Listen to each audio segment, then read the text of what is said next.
The sky over Kepler 442b wept poison. Ryla had seen acid rain before. Every mechanic stationed on this forsaken mining colony had, but never like this. The droplets hissed against her reinforced jacket as she sprinted across the landing pad, each impact leaving tiny scorch marks on the treated fabric. Through the amber haze, the settlement's emergency klaxons wailed their monotonous warning. Seek shelter. Class 5 corrosive precipitation detected.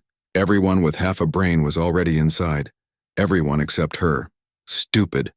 Stupid. Ryla muttered, her boots splashing through puddles that bubbled and steamed. She'd been 3 drinks deep at Harlow's cantina when the distress ping hit her neural implant. A weak, desperate signal from somewhere near the eastern perimeter. Most people would have ignored it. Most people would have assumed it was a glitch or equipment malfunction, or literally anything other than what it actually was. But Ryla had spent 5 years fixing broken things on broken worlds, and she'd learned to trust her gut. The signal grew stronger as she cleared the HAB modules, leading her toward the xenobiology research outpost, a sector she usually avoided. The scientists there studied the local fauna, the Kashari, a reptilian species with iridescent scales and unsettling intelligence. They'd been on Kepler 442b long before humans arrived with their drills and their greed. Through the curtain of acid rain, Ryla spotted movement. A small shape, pale as bone, huddled against a drainage pipe. It trembled violently, and even from 20 meters away, Ryla could hear the sound that made her chest tighten, weeping, high-pitched, warbling, utterly heartbroken. "Oh, hell," Ryla breathed, and pushed her legs harder. The creature was a Kashari hatchling, no bigger than a house cat, with scales that should have been the deep violet of its species. Instead, they were translucent white, albino. Its eyes, normally golden, were pale pink and squeezed shut against the burning rain. Thin wisps of smoke rose from its exposed skin where the acid ate away at its delicate scales. It was dying. Hey, I've got you," Ryla gasped, skidding to her knees. The hatchling, Civi, according to the nameplate on the research collar around its neck, flinched away, too weak to flee. Its tiny claws scraped uselessly against the metal grating. Ryla didn't hesitate. She shrugged out of her jacket and wrapped it around Civi's trembling form, ignoring the immediate burn as acid rain hit her bare arms. The hatchling's weeping turned to confused chirps, and Ryla felt something twist in her chest.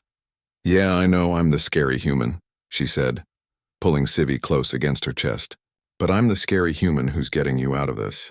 So work with me." The runback was agony. Every drop of rain that hit Ryla's exposed skin felt like a wasp sting, then a cigarette burn, then something worse. Her arms screamed. Her vision blurred, but she kept Civi tucked tight against her body, the jacket creating a makeshift shield, and she ran. By the time she crashed through the emergency airlock of her workshop, Ryla's arms were covered in angry red welts. Civi had gone silent, wrapped in the smoking jacket, and for one horrible moment Ryla thought she'd been too late. Then the bundle shifted, and a small pink eye peered up at her. "Oh, thank God," Ryla whispered, her knees buckling. She stumbled to her workbench, clearing away tools and schematics with a sweep of her arm, and gently laid Civi down. The hatchling's scales were damaged, patches of raw flesh visible where the acid had burned through, but it was breathing. Ryla's hands shook as she reached for her medkit, standard issue, meant for humans, but she'd have to improvise. She'd patched up plenty of mining equipment. How different could a baby alien be? Very different, as it turned out. For the next 3 hours, Ryla worked with the desperate focus of someone who'd already decided that failure wasn't an option. She synthesized a neutralizing solution from her chemical stores, carefully washing away the acid residue. She fabricated a cooling gel from her 3D printer, normally used for machinery, and applied it to Civi's burns. When the hatchling whimpered, Ryla found herself humming, an old Earth lullaby her mother used to sing. Somewhere around hour 4, Civi's breathing steadied. Around hour 5, those pale pink eyes opened fully and focused on Ryla with startling clarity. "Hey there, little one," Ryla said softly, her own voice hoarse with exhaustion. "Welcome back." Civi made a sound, not weeping this time, but something else.